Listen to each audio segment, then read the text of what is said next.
From the 1011 Now streaming studio, this is 1011's Morning Pulse. Sponsored by Murray Roofing.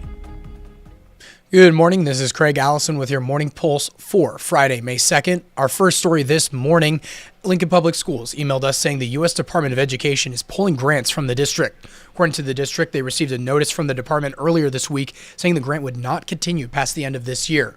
Originally awarded in 2023, the grant was supposed to last 5 years and provide $7 million to help with mental health services like adding school counselor positions and increase mental health support. The interim superintendent of LPS, John Scretta, says the district's goal of providing a counselor in every school has not changed, and they plan to advocate for reinstituting the funds. Your second story, after a lot of back and forth within a legislative committee, the bill to regulate medical marijuana in the state will now hit the floor for debate. A compromise was made allowing up to 2 ounces of marijuana flower, but only if it is being vaporized and not smoked, as well as keeping PTSD off the list of qualifying conditions.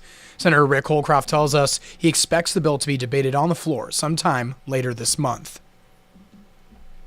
Moving on to your crime tracker this morning, 20-year-old Mason Anthony of Lincoln has almost a $500,000 bond after authorities say he violated a protection order at least 16 times this year. Mason was charged in at least 6 different cases, 5 of which involved protection order violations.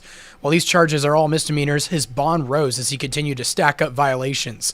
This stems from January, where in a protection order, a Lancaster County woman accused Anthony of busting her lip, shoving her into a wall, and running over her mailbox. He is in custody and due back in court in July.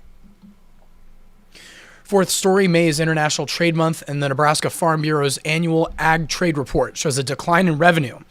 In 2023, there was a national ag trade deficit of about $2 billion, but it increased to $30 billion in 2024. And they fear the number may be higher in 2025. Rolling Prairie Economics, based out of Lincoln, says ag exports are down 21% from 2022, and experts say some of the decrease stems from when China was coming out of COVID. The nation cut back on purchases, but now they're turning to other nations. And wrapping things up with your final story on the lighter side, the annual Make a Difference Fair was held at Scott Middle School, promoting local nonprofits and community organizations of the student's choice.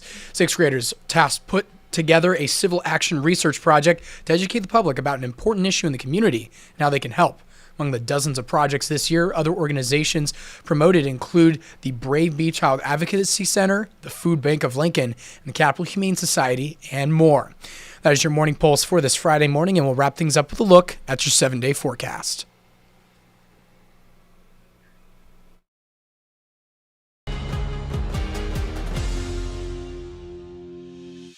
You've been listening to 1011's Morning Pulse.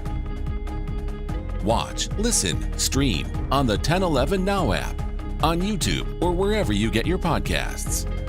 Sponsored by Murray Roofing.